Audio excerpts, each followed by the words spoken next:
quatrième. Quand tu sniffais? Ouais. Et ensuite, en quatrième, il y avait un copain qui était dans la classe et où il a commencé à me proposer du shit et tout. Et puis là, j'ai tout de suite vu...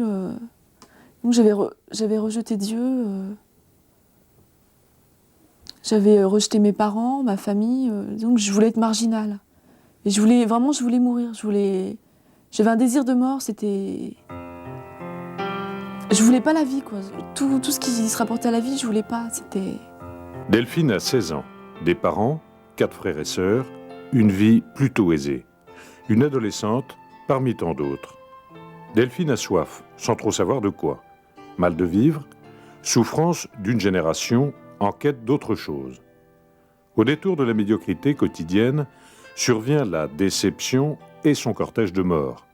Drogue, délinquance, dissimulation, on pourrait dire les 3D. Bah, je volais, on avait toujours des magouilles, on revendait des trucs. On se débrouillait, quoi. Mais... Tu volais dans les magasins? Tu volais... Ouais, dans les magasins, chez moi. Tu volais tes parents? Ouais. Ouais. C'est sûr que ça entraîne. Bah, la drogue entraîne tous les vices. Ouais. Tout. Dans sa famille, aucun soupçon. Pourtant, à sa façon, Delphine sonne l'alarme. Bon, j'ai fait une fugue. Bon, j'avais quand même un comportement réactionnaire, bon, je veux dire. Mais comme on était les premiers, la famille, à faire la crise, ma mère et mes parents pensaient que c'était habituel, quoi. Donc ils s'en souciaient pas trop, c'était la crise, quoi. En troisième, Delphine est accro, c'est-à-dire dépendante de la drogue. Fin de seconde, ses parents ignoraient toujours qu'elle se droguait. Totalement désarmé par son attitude, il découvre l'existence de Saint-Jean Éducation, une association qui organise, pendant les vacances, des camps où se côtoient des jeunes de différents horizons, une ou plusieurs familles, des moniteurs, un prêtre et quelques religieux issus de la congrégation Saint-Jean. Ceux-ci vivent là en prieuré leur vie de consacrés, au milieu des autres, comme un témoignage. Un environnement de montagne et de jeunesse, un encadrement sérieux, autant d'arguments convaincants pour des parents en déroute. Le camp de vacances de Landry, la rencontre avec le père Jean-Emmanuel, vont marquer un tournant décisif dans la vie de Delphine. Aujourd'hui, elle se souvient et refait ce long chemin avec nous, pour les autres et pour tous ceux qui sont restés derrière. Je suis venue au calendrier au mois d'août. En quelle année, ça? En 88. Ouais. Bon, bah là, c'était pas... c'était pas terrible, quoi. Donc je comptais pas revenir à Saint-Jean-d'Éducation. Tous les jours, j'avais envie de partir parce que ça me plaisait pas, en fait. Je me sentais pas à l'aise et je sentais que, disons que ça pouvait me toucher. Je voulais pas que ça me touche parce que je voulais rester comme j'étais et je pensais que maintenant, c'était plus la peine, quoi. Il faudra attendre la Toussaint suivante pour que Delphine, au plus bas, se laisse enfin toucher. C'était au pèlerinage qui rassemblait à Chartres les amis de Saint-Jean Éducation. Delphine s'y rend pour retrouver une amie. Le sacrement de réconciliation est proposé à tous. Delphine hésite. Enfin, elle accepte. Je sais pas, j'ai vu s'ouvrir... Donc j'ai vu quand même quelque chose pour m'aider. Parce que là, je me rendais compte quand même que c'était grave. Parce que j'avais quand même... j'étais pas seule, j'avais quand même des copains qui faisaient pareil. Je voyais quand même un monde... J'étais quand même entourée d'un monde de morts, quoi. Des copains, plusieurs déjà, avaient disparu. Pour le père Jean-Emmanuel, détenteur du secret de Delphine, il fallait faire vite. En accord avec elle, il prévient ses parents juste après Noël. Une urgence, la sortir de son milieu scolaire et trouver une famille d'accueil loin de chez elle. C'est dans cette maison près de Lisieux, chez Evelyne, Philippe et leurs 7 enfants, que Delphine va retrouver peu à peu le goût de vivre. Durant 6 mois, elle y passera ses week-ends et ses soirées du mardi, pensionnaire, le reste du temps. Delphine, surtout, me paraissait une fille un petit peu... Bon, bah, c'est un peu le genre de fille qui me faisait pas peur, mais je savais pas trop comment la prendre. J'avais pas du tout envie de venir parce qu'Evelyne... Donc je l'aimais bien, mais elle me faisait un peu peur aussi. D'abord les yeux, je voyais où c'était, je me demandais où je vais atterrir. La campagne, Je sais pas, elle m'a dit il y a des moutons. On me dit d'accord. On s'est regardé. C'est vrai qu'au départ, pour s'apprivoiser, on se regardait l'une l'autre, savoir un petit peu. Mais alors on avait quand même, il y avait une petite règle de vie, quoi. Je lui avais dit que je lui passerais rien. J'avais dit, je t'avais dit ça au départ, que je passerais rien, que je te dirais tout, que je garderais pas rien sur le cœur, que je te dirais, que je serais franche. Et toi, tu as joué le jeu? Non, mais j'ai joué le jeu. Parce que personne ne m'avait parlé comme ça. Donc c'était la première fois qu'on me disait je serais franche avec toi, je te dirais ça. Je me rendais pas compte que ça allait être si dur. Je me disais m'en sortir, arrêter la drogue, mais je savais pas qu'il y avait un tas de choses qui allaient suivre avec.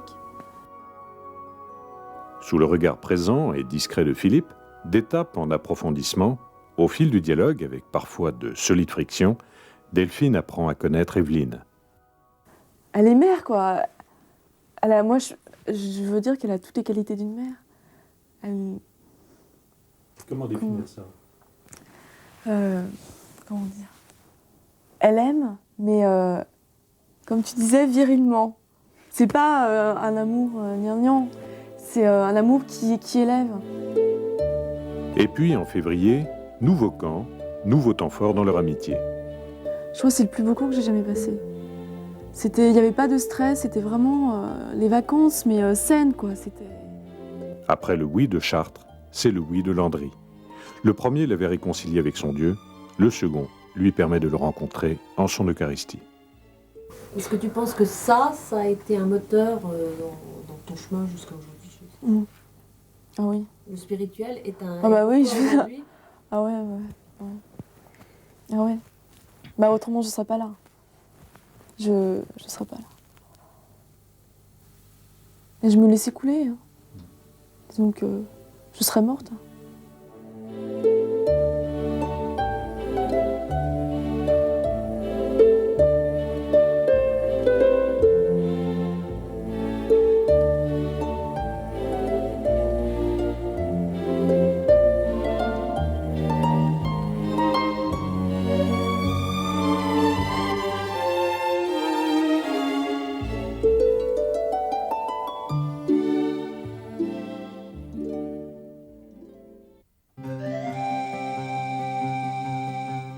Abo, un lieu perdu au cœur de l'Ardèche. Une ruine, 25 jeunes, une famille, quelques frères de Saint-Jean. Ici, les personnalités se taillent à coups de burin. Nous sommes au camp chantier de Saint-Jean Éducation. Les jeunes, de 18 à 25 ans, y reçoivent une solide formation humaine, dans un climat d'amitié. Notre but n'est pas d'en faire des hommes de métier en 15 jours, ce serait pas réaliste. Mais c'est d'essayer de leur donner des éléments, déjà, des éléments d'une intelligence pratique.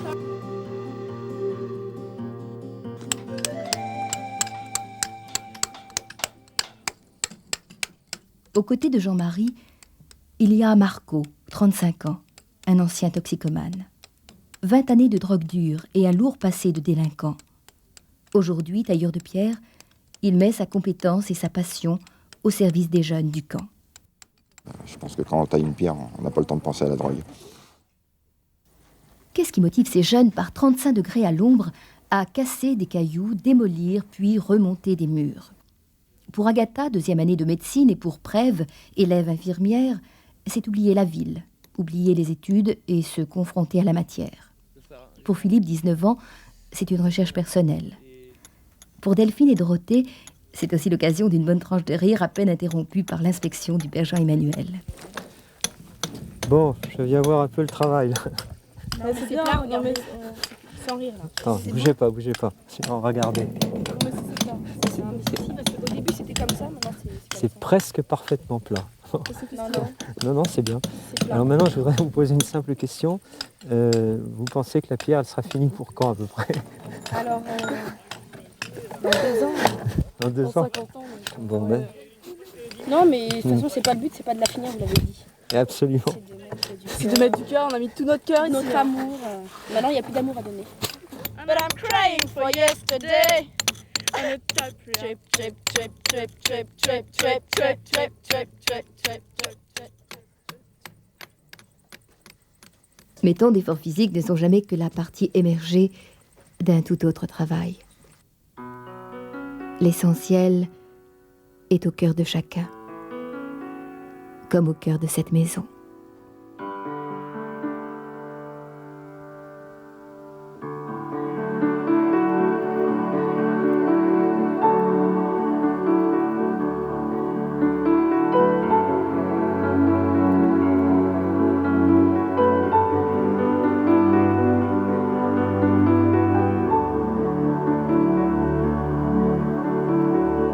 Petit à petit, ils se rendent compte qu'on scie d'une manière très symbolique.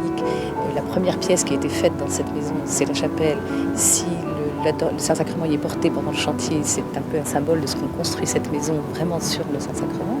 Et en même temps, moi j'ai été frappée de voir comme ce symbole était vivant pour eux et comme ils reconstruisaient pour certains et pour beaucoup leur personnalité à partir de là.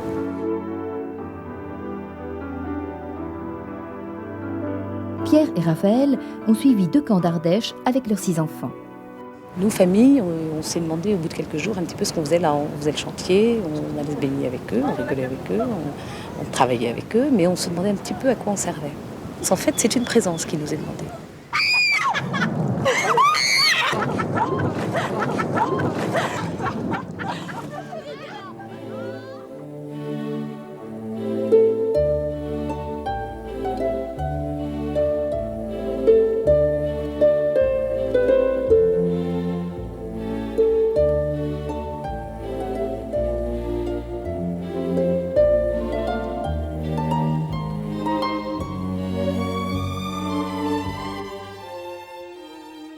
Après 15 jours de chantier alternés avec les après-midi de formation intellectuelle et spirituelle, le point culminant du camp d'Ardèche, ce sont les 8 jours de raid, sac au dos, en direction du puits.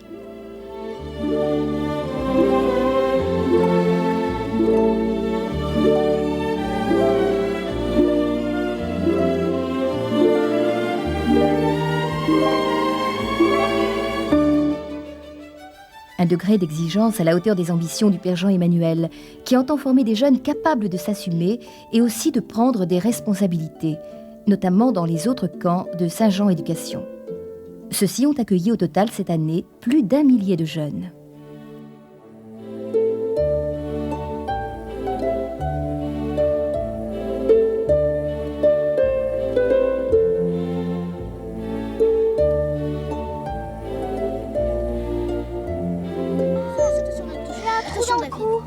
Il a un trou dans le cou. Non, c'est ses oreilles. C'est ses oreilles. Qu'est-ce que tu vas en faire? Mais non, je te jure, on va les emmener à l'eau. Que vas-tu en faire? Attention, tu les remets à leur place.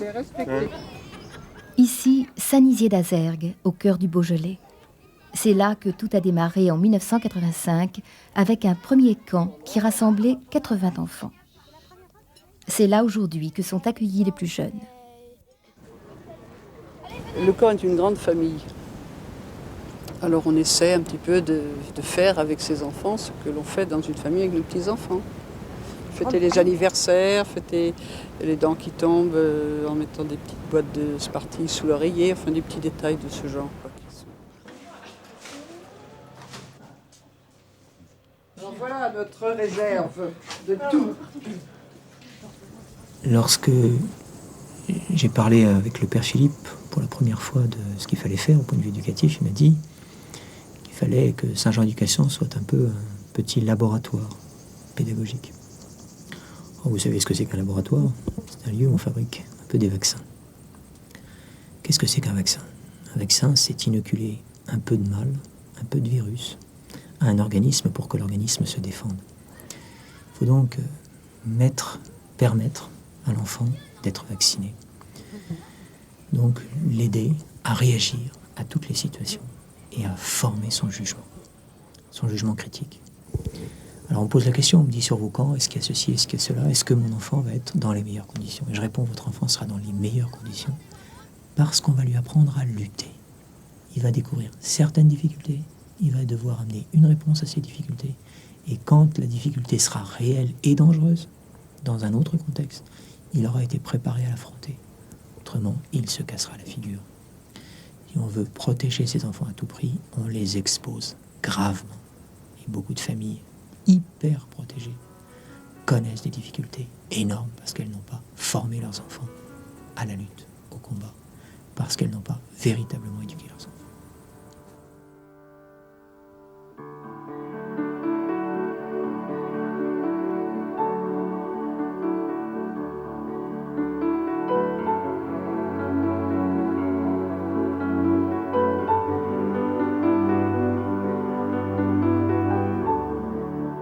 C'est les petits David que nous voulons essayer de former autant que possible. Et ces petits David, ils sont capables d'être vainqueurs des gros Goliaths.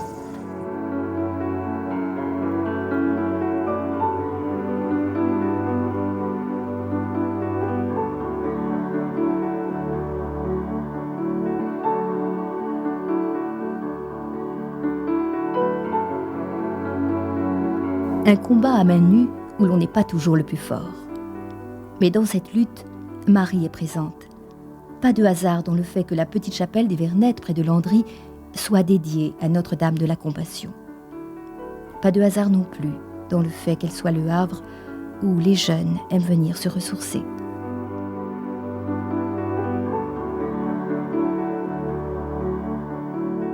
Notre-Dame de la Compassion, c'est la Vierge Marie qui veille sur toute la jeunesse. C'est la Vierge Marie qui veille sur tous ces enfants, tous ces jeunes qui ne connaissent plus le Christ, tous ces jeunes qui sont loin de lui, tous ces jeunes qui souffrent, tous ces jeunes qui sont abîmés par le péché, et qu'il faut essayer de ramener à Jésus. Alors pour ça, il faut que ce soit une mère qui le fasse. Donc c'est Marie qui le fait.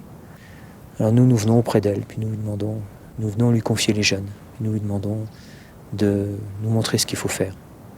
Et c'est vrai que lorsque les jeunes viennent ici, un petit peu en pèlerinage, il y a beaucoup de jeunes qui sont touchés et qui changent à partir de ce moment-là. Ils aiment revenir, ils aiment venir prier la Vierge Marie, quelque chose qui demeure.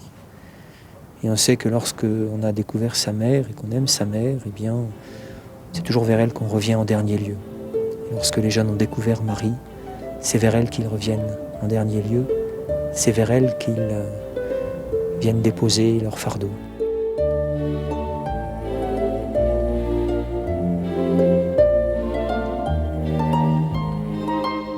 Et puis la première fois, ça m'a pas du tout plu, quoi. Le premier jour, je voulais repartir.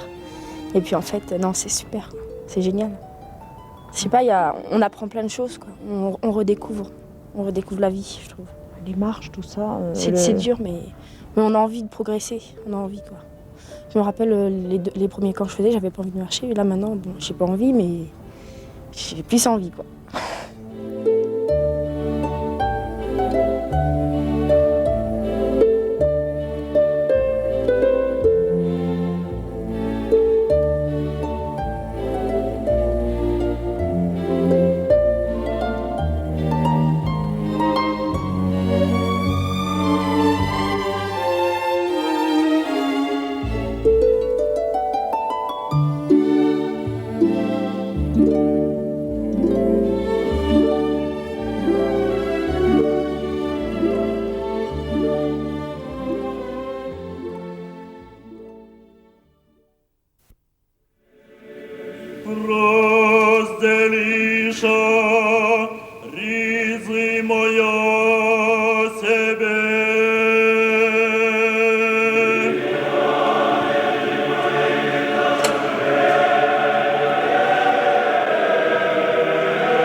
On ne peut plus parler de nos jours de l'Église du silence quand explose la vitalité de ces saints, connus ou inconnus, qui ont tout donné à Dieu, tout, jusqu'à leur vie.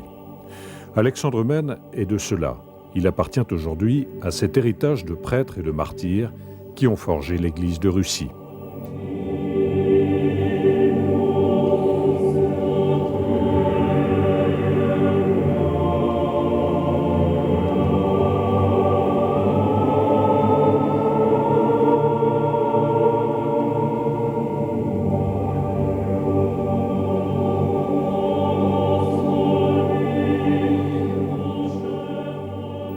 Prêtre orthodoxe de la région de Moscou, personnalité reconnue dans son pays, reconnue aussi en Occident, notamment par le cardinal Lustiger, Il a été sauvagement assassiné le 9 septembre 1990 à coups de hache dans le dos. Mort effrayante, destinée, selon certains, à montrer aux chrétiens d'Union soviétique les limites à ne pas franchir.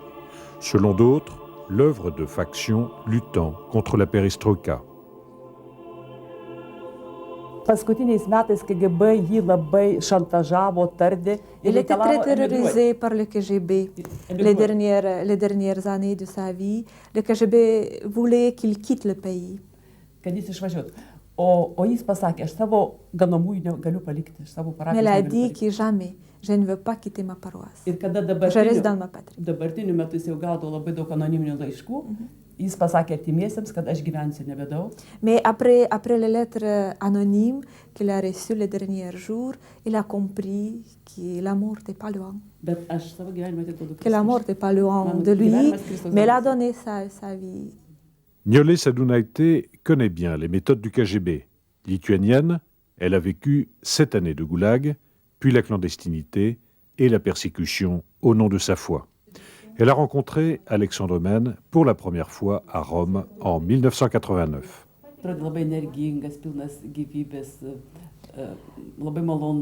C'était l'homme plein de vie, c'était l'homme très gentil, très intelligent. C'était l'homme érudit et l'homme très simple. Il était plus joyeux.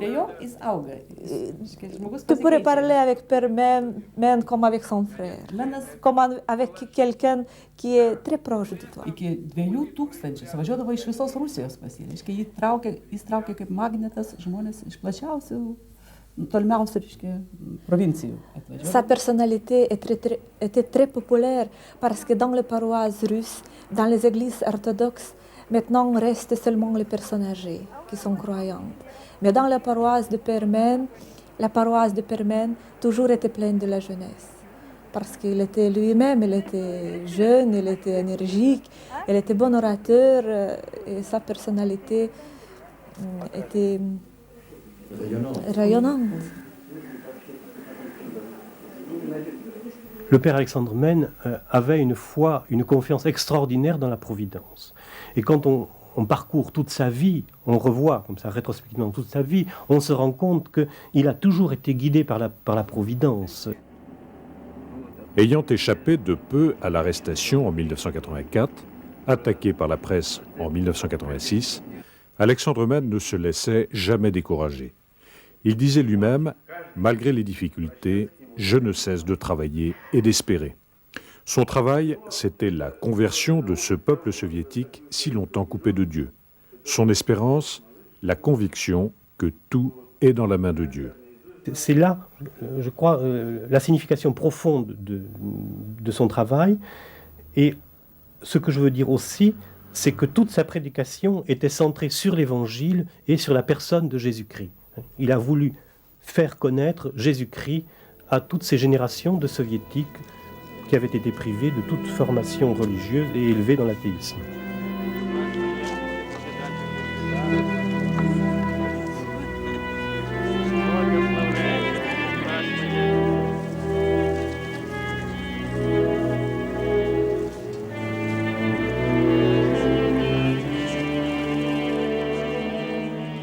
C'était pour lui un souci permanent.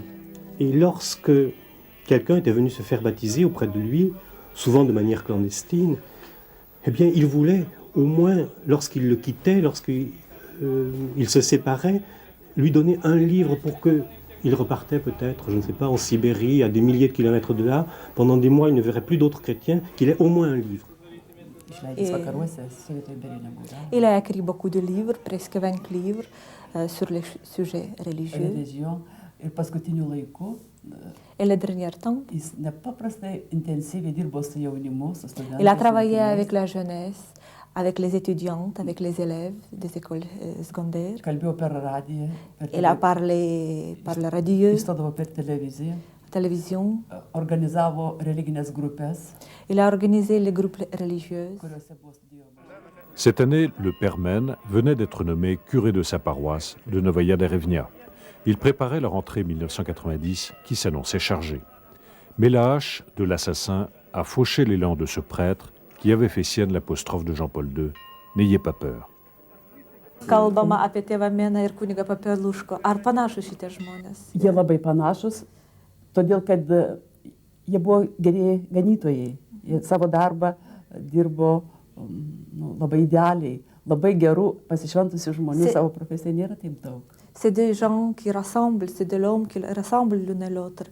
Et l'un et l'autre, on a travaillé beaucoup. Et la mort,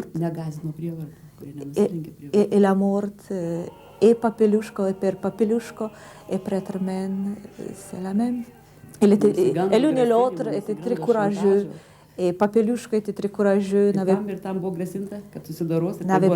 n'avait pas peur du chantage, c'est la Père Men aussi.